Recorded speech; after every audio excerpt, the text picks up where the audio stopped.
Today, I'm going to talk to you about play, how to set up a play space in your room that's going to invite your children for hours of deep, meaningful play, and also what kind of toys you want to put in your playroom that are also going to invite imaginative play for hours on end. So the first thing you want to consider is your play space. You may not have a big play space that you can put in your house. Maybe you're in an apartment. Maybe you do have a really big space for play. Your children are going to be able to play in no matter what space you have. But there are some important considerations that you want to think about before you start putting together your playroom. First, space is more important than things. A room is a blank canvas for your child's imagination. So if it is filled to the brim with toys and lots of furniture and posters and things, your child is not going to be as invited to play in it. Play is about acting, not being acted upon. So you want to have the room as empty as you can with just a few choice toys or furniture that your children can use to build their own worlds. So make sure there's a lot of space for them and that it is not cluttered. The second thing is that you want it to be close to the main living area of your home. I have tried so many times to make play rooms that are in the basement or upstairs, and my young children just never used them. They would bring toys down to be close to me when I was cooking or next to the couch in our main living area where we sat, and we just did most of our living day to day. They just want to be close to you. They feel safe. They're going to open up and play more when you're near them.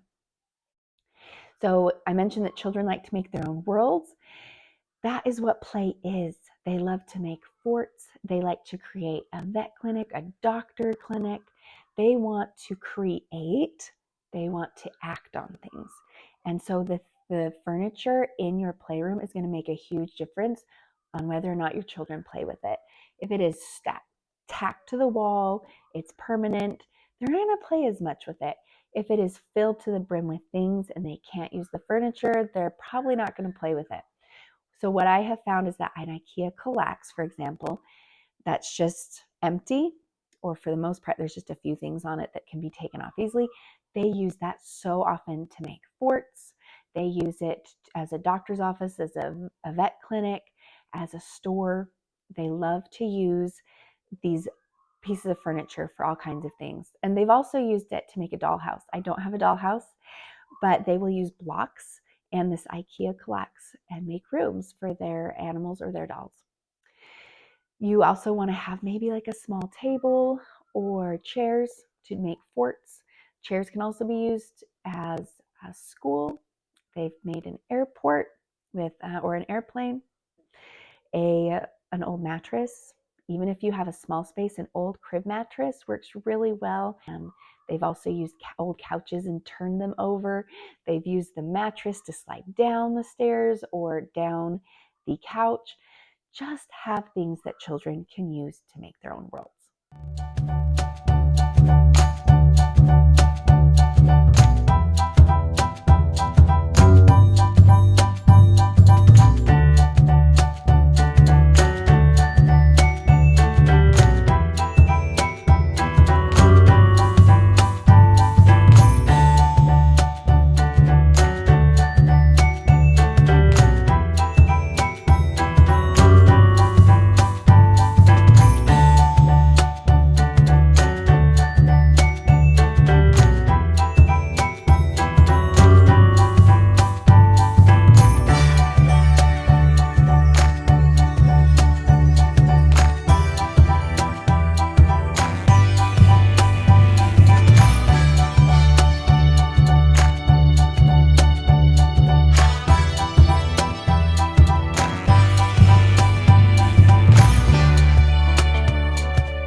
All right, now let's talk about toys. What kinds of things do you want to fill your space?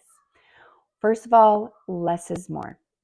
Our culture tends to think that children need new toys for every birthday and holiday, and rewards, but the more toys you have, the less your children will play. They need to have less things because just like adults, when there's too much in a room and it's too cluttered, we get analysis paralysis. Don't want to play in a space that is cluttered and there's too many options. You want toys that are open-ended. I have just found that my boys play more with the simple open-ended toys when it is let's say a fire truck that has lots of lots of buttons and lots of sounds and lots of doodads, lots of things it does. They actually play with it less. It does not require them to make sounds and use their imagination. So even if you just want to get them a truck, just a truck that doesn't make sounds, doesn't light up, that is going to require them to use their imagination. Some of my favorite open-ended toys are just wooden unit blocks like these. They can build castles, they have built boats, they have built hotels, they've used them to make furniture with some old fabric scraps that they've put in the collax to make a dollhouse. So many options. They can be whatever your child wants them to be. And that's the important thing, is that your child is using their imagination, and the toys can be more than one thing. So let's talk about the different categories of toys. You don't need to have a ton. I would say you only really need toys in 4 categories. There's dramatic play, there's engineering, there's social play, and then there's sensory. So let's talk about dramatic toys. So dramatic toys would be mostly like using their imagination. So dress ups, I like these play scarves. That's all we have. I used to have a whole box of dress ups, and maybe it's just because I have boys, but they didn't use the dress ups that often, maybe a few hats, but they love these play scarves.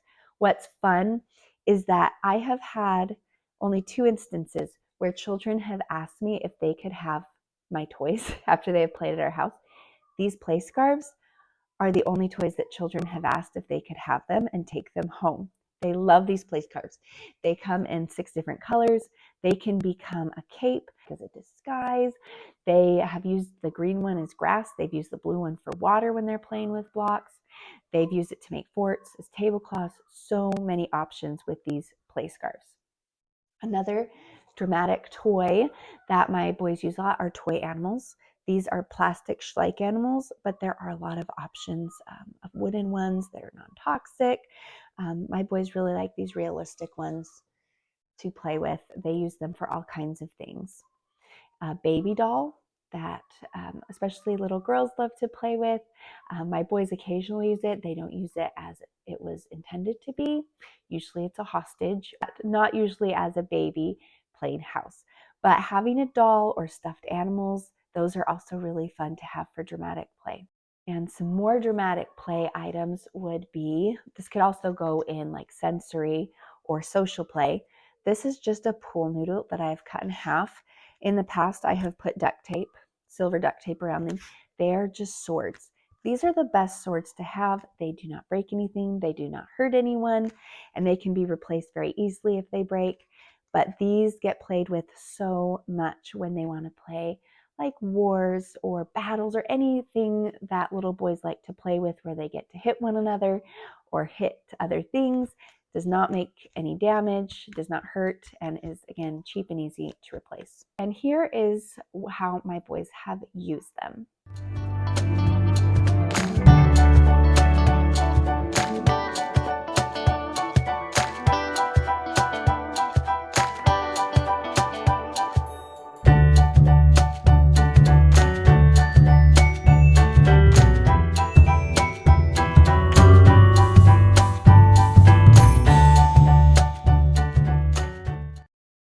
Okay, here are some examples of engineering toys. So wooden blocks, these are just Melissa and Doug wooden unit blocks. We have about 4, maybe 5 sets of these. My boys will build so many fun things with them. Hotels and airports, boats and houses, villages, all kinds of things with these wooden blocks. I also have some pictures of famous architecture from around the world that I hang up near the block center, and it inspires them to try to replicate those with wooden blocks. Legos would also be like a STEM or engineering type of toy, and magnetiles. There's lots of different types of blocks that you can use. And I don't feel like you need to have every single one. In fact, I discourage you from having all of those things. When you go to someone's house, when you go to a friend's house, notice what your child plays with. Maybe it's magnetiles. They love them. Maybe it's wooden blocks. Maybe it's Legos. And just pick one or two of these things to have in your home. You can rotate through them. You don't need to have every single item that I mentioned. Choose what your children play with and have those, and you don't need to have all the things. So here are some ways that my boys have played with engineering toys and ways that they have used them.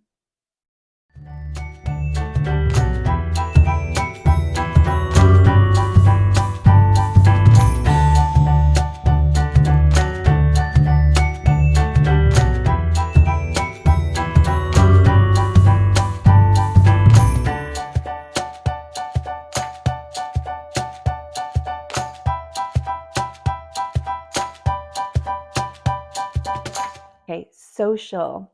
I've already mentioned these swords, but these are a great social toy that we have. Some other ones would be some balls. These are felt dryer balls, wool felt dryer balls from Amazon. And I've bought probably 20 of these. It's a little bit of an investment, but I have to say they inspire hours of social play with playing snowballs down in our playroom. The boys will bring them out and put them on the trampoline. The trampoline has a net around them and they'll bounce them around. They have been so much fun. They do not hurt. I mean, they can hurt if you throw them really hard, but it is not going to injure anyone. And it will not break windows. They do not break anything else. These are a great option for balls to have. Frisbees are also a fun thing to have. Other types of balls besides the felt dryer balls, there are dice and cards. Lots of those types of open-ended games that you can have available for your kids to play with each other. Those are also fun. And here are some examples of how my boys use these items in our home. Now we come to sensory play. This is really important, sometimes overlooked, because children not only they develop their senses and they have sensory integration when they play with water and Play-Doh, but they're also learning important scientific principles. So the first thing that children play with is water, and you can use all kinds of little things to help them learn about viscosity, pouring. They learn fine motor and gross motor skills. I have stainless steel because glass and plastic usually break. So these are just stainless steel shot glasses. They come in a couple different sizes, a stainless steel measuring spoons and measuring cups. They love these bottles and little, I don't know what you would call them, but these things. And syringes, they love to play with those in water. In the summer, put a kiddie pool outside with water in it. In the other seasons, we play in the bath. I'm going to give them a basket with all these toys, tubes, funnels, sieves, lots of these things that children can play with and learn and grow from. The next sensory item or toy that I feel is essential is Play-Doh or clay. Lots of fun ways to play with this, but kitchen tools are some of the best things to have. This garlic press is really fun to squish Play-Doh through and see kind of like a spaghetti shape come out. Egg slicers are fun. Hammers like these and other wooden tools are also very fun to have with your Play-Doh. A sandbox is awesome if you can make that in your yard. If not, just a simple plastic bin with a lid with sand in it that you can, when you're done, put the lid on it. If you just have a porch or just a very small backyard that you can't put a sandbox, I highly encourage you to have a sandbox Water and sand are some of the most therapeutic substances for children to calm them and for sensory integration. So I highly encourage you to have a sandbox or just literally a sandbox. These these stainless steel buckets are awesome for water and sand play. And most of the water toys can also be used for a sandbox. So you can just have a box that you can take outside for them to play in the sand or the water.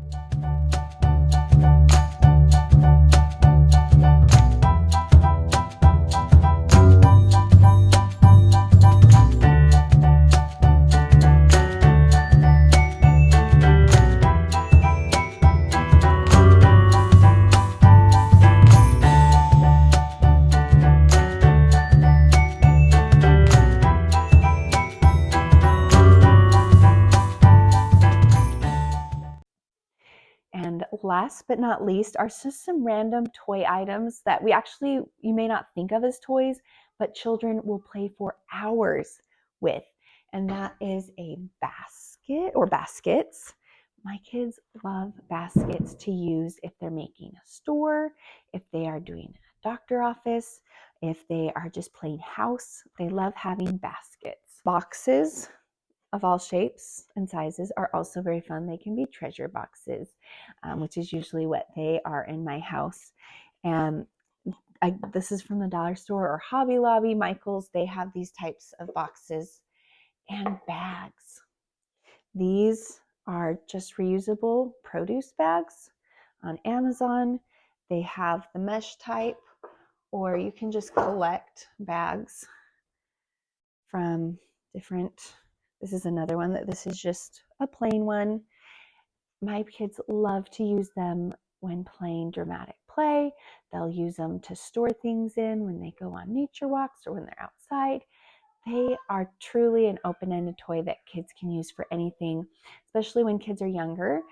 Toddlers, they love to put things in bags, and having something like this easy to put in and pull the drawstring, pull it out, is good for their fine motor skills and just learning these important skills that they need to know for the rest of their life.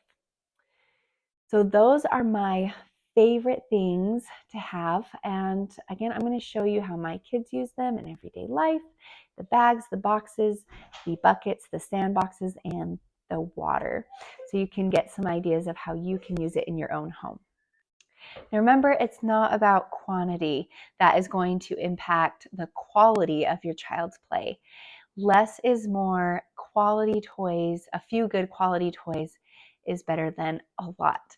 And you're going to want to have one or two toys out of the 4 categories that I mentioned: dramatic play, engineering toys, social play, and sensory. And if you have a good mixture of a few toys out of each of those categories, your children are going to have more than they need to have deep imaginative play. And you don't have to have the same things or the same toys that I have. Really look at what your children like to do. I have all boys. You are probably going to have girls who play totally differently, maybe similarly to my boys. It really depends on the gender, the personality of your children. So look at what they like to play with. I like to put out 1 or 2 toys in the playroom and just see which ones they really play with when there's only a few options available. Look at what they play with at their friend's house. If they love Magnetiles and could play for hours, maybe consider getting Magnetiles. If you have a friend that has an awesome playhouse with kitchen and wooden toys, your kids enjoy playing with it somewhat, maybe that's just a toy that they play with when they play at that friend's house. But your house maybe is going to be the wooden block family or house where you have lots of engineering toys, and that's what kids do when they come to your house. So figure out your family's needs and go from there. If you like this video, please like and subscribe if you want to see more like that, or if you have some suggestions of toys, please comment below. I love hearing from you.